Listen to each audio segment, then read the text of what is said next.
right, everyone, get ready, because today we are going deep on this one. Connie Riker's Feminist Supremacy, a guide to ending the patriarchy. It's a bold title, and she definitely doesn't hold back. No, she doesn't pull any punches. So you ready to jump in and unpack this thing? Let's do it. Okay, so like right out of the gate, Riker goes straight for like the core of the whole system. Yeah. She's not just critiquing like individual instances of sexism or whatever. She's saying the whole structure of traditional masculinity needs to be completely dismantled. Right. And I think that's what makes her book so powerful and so like controversial. Oh, totally. Like she's not interested in making nice. No. Or like finding common ground. It's about burning it all down and starting over. Yeah, it's definitely a radical approach. It is. But you know what? I think she makes a really compelling case. Yeah. Like, for example, when she talks about the myth of masculinity. Yes. And how it's this like trap that keeps men emotionally stunted. Absolutely. Remember that part? Oh, yeah. Like, it's so clear how society forces men into this box. Totally. You know, strong, stoic, rational, Yeah. and then punishes them for not being vulnerable enough. Right. It's like this impossible double bind. Exactly. Where they're damned if they do and damned if they don't. Exactly. And it's a double bind that ultimately benefits the patriarchy. Right. Because emotionally repressed men aren't going to challenge the status quo. Yeah, they're too busy trying to live up to this impossible ideal. Exactly. And that's exactly what the patriarchy wants. Right. It wants to keep men isolated and emotionally disconnected. And it's so effective. It is. You see it everywhere. Everywhere. In the way men are socialized, in the media, Yeah. even in our own families. It's like this pervasive force that's been shaping our culture for centuries. Exactly. Riker uses this really powerful analogy in the book. Oh, yeah. She compares it to a pressure cooker. Oh, wow. I like that. Yeah, she says men are expected to contain all their emotions. Uh-huh. You know, just keep it all bottled up inside. Yeah. Until eventually they explode. Right. Usually in ways that are harmful Yes. to themselves or others. Like the system is rigged for them to fail. And then that failure is used to justify further control and dominance. It's a vicious cycle. It really is. But Riker argues that by breaking free from these expectations, men can actually become allies in the fight for equality. Yes, that's the hope. It is. It's like this whole other side of the equation that often gets overlooked. Right. People think it's us versus them. Right. But Riker's saying it doesn't have to be that way. Exactly. We Yeah. need men to be a part of the solution. So- And speaking of solutions, that brings us to this whole concept of emotional labor, Oh, yeah. which is something I think a lot of women can relate to. Oh, for sure. It's like the invisible work that women are expected to do. Yes, the constant managing of emotion, Soothing hurt feelings. anticipating needs, being the emotional caretaker for everyone around them. It's exhausting. It is so exhausting. And it's often not even acknowledged. No, it's just expected. Right. Like, it's just part of being a woman. And Riker has this quote in the book that I think just nails it. Yeah. It says, when a woman says she's fine, she's not fine. Oh my God, that is so true. Yeah. It's like this code word Yes. for all the unspoken emotional burdens that women carry. Exactly. And it's often dismissed or minimized, Totally. which further perpetuates the imbalance of power in relationships. Right. It's like women are expected to be these emotional shock absorbers. Yes, constantly cushioning everyone else from the harsh realities of life. And it takes a toll. It does. That's It's right. emotionally draining. And it can lead to resentment. Absolutely. And Riker argues that until this dynamic is addressed and the burden of emotional labor is shared more, true equality between the sexes will remain elusive. I think she's right. I do too. And you know what? This whole conversation about emotional labor, Yeah. it leads perfectly into this other concept that Riker talks about. Okay. The concept of double bind. Double bind. Yeah, you familiar with that term? I am. Okay, so for our listeners who might not be, a double bind is basically a no-win situation where you're facing contradictory expectations. Right. And you're damned if you do and damned if you don't. Exactly. And Riker argues that women are constantly facing double bind. Yes, in every aspect of their lives. From the workplace To the home. to their personal relationships. It's like this constant barrage of conflicting messages. And it's designed to keep women feeling off balance And inadequate. and prevent them from reaching their full potential. Exact. Riker gives some really concrete examples of double binds that women face. Like what? Well, one that really stood out to me was the expectation that women should be both assertive, Yeah. but not too aggressive, Right. It's like you have to be strong and confident. but not too strong. not too intimidating. Right, you can't be a pushover. But you also can't be a bitch. Exactly, it's this impossible tightrope walk. And it's exhausting. It's like you're constantly second guessing yourself. Yeah, and worrying about how you're being perceived. Another example is the expectation that women should be nurturing, but not be a pushover. Oh, yeah. So you're supposed to be caring and compassionate, but also set boundaries, And stand up for yourself. which can be really tricky. It's like a constant negotiation trying to Exactly. find that balance. And then there's the whole double bind around beauty, Oh, yeah. where women are expected to be beautiful, Uh-huh. but not be vain. Right. So you're supposed to care about your appearance, but not too much. Because then you're shallow Or superficial. or obsessed with your looks. And it's like Riker says, be beautiful, but don't be vain. It's a mind fuck. It is a total mindfuck. And these double binds, Yeah. they create a constant sense of anxiety and self-doubt. Absolutely. And they undermine women's confidence and limit their potential. And they're not just societal expectations. Right. They're tools of oppression. Exactly. They're designed to keep women feeling inadequate and off balance. And it works. It does. It's insidious. It is. And it's everywhere. So how do we fight back? That's the million-dollar question. And we're going to delve into Riker's solutions in the next part of our deep dive. Okay, I'm ready. But for now, I think it's important to just sit with this discomfort and acknowledge the ways in which we've all been impacted by these double binds. Yeah, it's not about blaming ourselves. Right. It's about recognizing the system that's at play. And starting to dismantle it, One step at a time. one double bind at a time. Exactly. So let's take a quick break. Okay. And when we come back, we'll dive into Riker's roadmap for creating a world where these double binds no longer exist. Sounds good. I'm excited to hear what she has to say. Me too. I think it's going to be really empowering. Okay, so we've talked about these double binds and how they really impact like every area of women's lives. Yeah. But Riker doesn't stop there. No, she takes it even further. Yeah, she really dives deep into how the patriarchy messes with our relationship. Yeah, she's got a whole section on romantic love and how it's basically a trap. Oh, totally a trap. It's like this fairy tale that's sold to women. You know, the whole knight in shining armor thing, Right. finding your soulmate, Happily ever after. all that. And it's all bullshit. Well, it's not bullshit in the sense that, like, Okay. people don't experience those feelings. Right. It's more like the way it's framed. Yeah, the expectations. Yeah, the expectations are all messed up. And I think that's what Riker's getting at. Yeah, she's saying that this whole ideal of romantic love, it sets women up to be emotionally dependent on men. Yes. And that reinforces the power imbalance. Exactly. It's not about true partnership. Right. It's about control. And it plays right into those expectations of emotional labor that we talked about earlier. Yes. Constantly soothing and nurturing and supporting your partner. And never having your own needs met. It's exhausting. It is. And it's no wonder so many women are unhappy in their relationship. Right. It's not that they don't love their partner. Yeah. It's that the system itself is rigged against them. Exactly. Riker's basically saying we need to rewrite the rules of romantic engagement. Oh, I like that. Like scrap the fairy tale scripts and start demanding relationships that are built on mutual respect Yes. and emotional intelligence. And a shared commitment to dismantling the patriarchy. Yes, that's the key. It's not just about finding a good guy. Yeah. It's about creating a world where good guys can actually thrive. Right. Where they're not Yeah. bound by these toxic expectations of masculinity. And where women are free to be their full selves. Without having to constantly cater to the emotional needs of others. Exactly. And you know, Riker doesn't shy away from talking about sex. Oh, no. She goes there. She goes there in a big way. Which I appreciate. Me too. It's so refreshing. It's like she's saying, yeah, sex is important. And women should be able to enjoy it without shame or guilt. Yes. And she calls out the double standard that women face. Oh my God. It's so infuriating. Right, like men are celebrated for being sexually liberated, Uh-huh.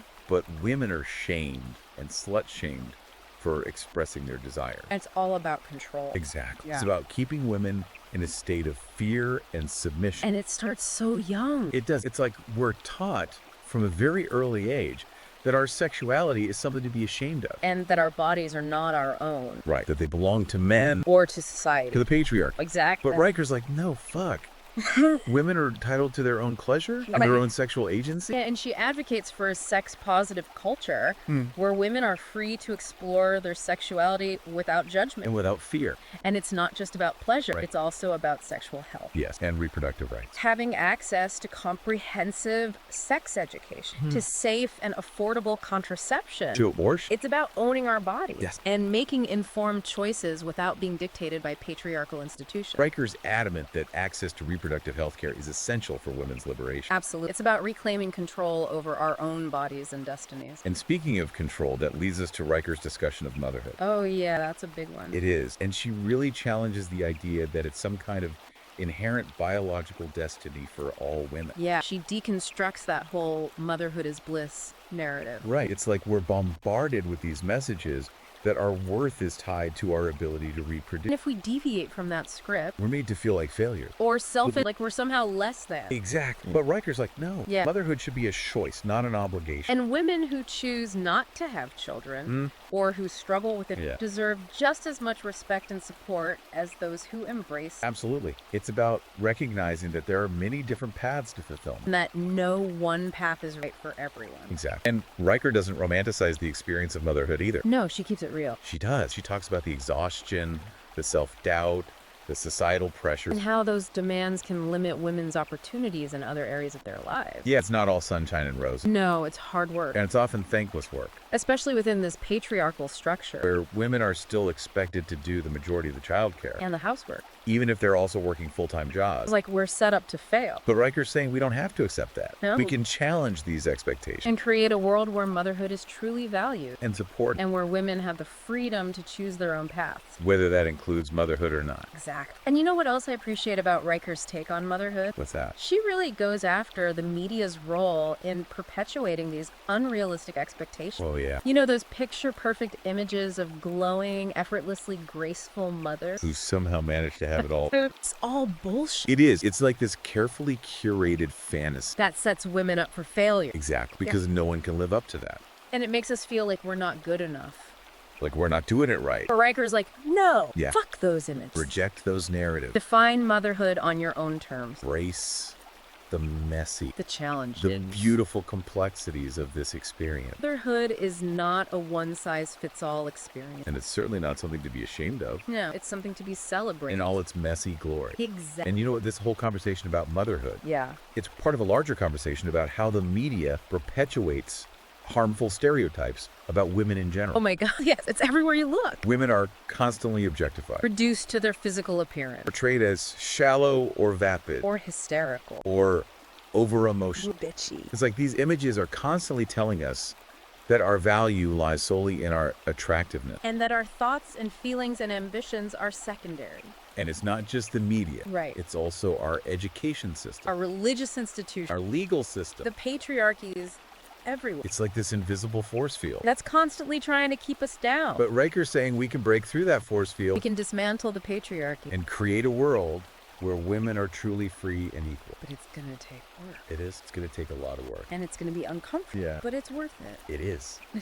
Because the future is female. And we're not gonna let anyone stop us. Okay, so we've talked about the problem, but Riker doesn't just leave us hanging. No, she actually gives us some really concrete solutions. Yeah, like a whole roadmap for dismantling the patriarchy. Exact. And one of the most important tools she highlights Yeah. is this concept of wokeness. Oh, wokeness. Yeah. I feel like that word gets thrown around a lot these days. It does. And it's often used in a really dismissive way. Right, like it's a bad thing to be woke. But Riker is reclaiming that word Yeah. and giving it a really specific meaning. So what does she mean by wokeness? Well, for her, it's not just about being aware of social injustices. It's about actively challenging them.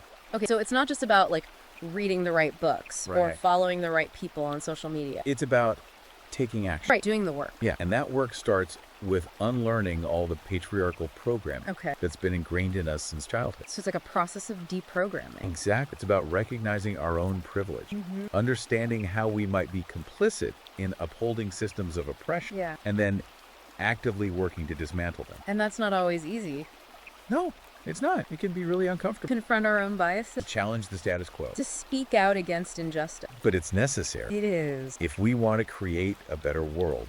And a big part of that is building solidarity with other marginalized groups. Yes. Riker emphasizes that the fight for feminist supremacy is intertwined with other social justice movements, Like what? like the fight for racial justice, for LGBTQ plus rights, Yeah. for economic equality. It's all connected. It is. We're all fighting the same system. And we're stronger together. Exactly. And Riker's calling for a collective awakening, Okay. a recognition that we're all in this together, and that true liberation can only be achieved when we stand united. It's all forms of oppression. Yes. And you know what I really appreciate about Riker's approach? What's that? Is that she doesn't just focus on like the big systemic issues. Yeah. She also gives us practical advice for how to enact change in our everyday lives. Oh, I like that. Yeah, she encourages us to challenge sexist language and behavior, to support women-owned businesses, Yeah. to mentor and empower other women. It's about creating a culture of feminist resistance. Yes, in every aspect of our lives. And I think that's so important. Me too, because it can feel really overwhelming Yeah. to think about like dismantling the patriarchy. Right. Like, where do you even start But Riker's saying we can start right where we are. with the choices we make every day? Exactly. And one thing that really resonated with me Yeah. was Riker's emphasis on self-care. Oh, yeah. And she's not talking about like bubble baths and face masks, Okay. although those are nice too. They are. But she's talking about prioritizing our mental, emotional, and physical well-being Yep. as a form of resistance. I like that. Yeah, it's about recognizing that we can't fight the patriarchy if we're burnt out and depleted. Right. You can't pour from an empty cup. Exactly. And Riker argues that self-care is a radical act. Wow. It's a way of reclaiming our time and energy and using it to fuel our activism. And our own personal growth. Yes. And that leads us to another crucial element of Riker's roadmap. Okay. Sisterhood. Sisterhood. She believes that building strong, supportive networks of women is essential. Or dismantling the patriarchy. Yes, because we're stronger together. And we are apart. And when women support each other. We can achieve anything. Exactly. And Riker encourages us to celebrate each other's successes, offer support during times of struggle, and amplify each other's voices. It's about creating a powerful force for change. Through collective action. And you know what? I think that's what makes Riker's book so inspiring. What's that? It's not just a critique. Right. It's a call to action. It's a rallying cry for all women to rise up. And claim their rightful place in the world. So as we wrap up this deep dive into Connie Riker's Feminist Supremacy, I want to leave you with this question. Okay. What will you do with this knowledge? Yeah. How will you use it to create change in your own life and in the world around you? Will you challenge sexist jokes? Will you demand equal pay? Will you run for office? Will you write the next great feminist manifesto? The possibilities are endless. They are. And remember, even small acts of resistance can have a ripple effect. So don't underestimate your power. No, every action counts. And if you're ready to join the revolution, Yeah. I highly recommend picking up a copy of Feminist Supremacy for yourself. You can find it on Amazon Kindle and Google Play Books. It's a book that will ignite your passion Challenge your assumption. and empower you to become the feminist warrior you were born to be. So until next time, deep divers, stay woke, stay fierce, and never stop fighting for a world where all women are free and equal.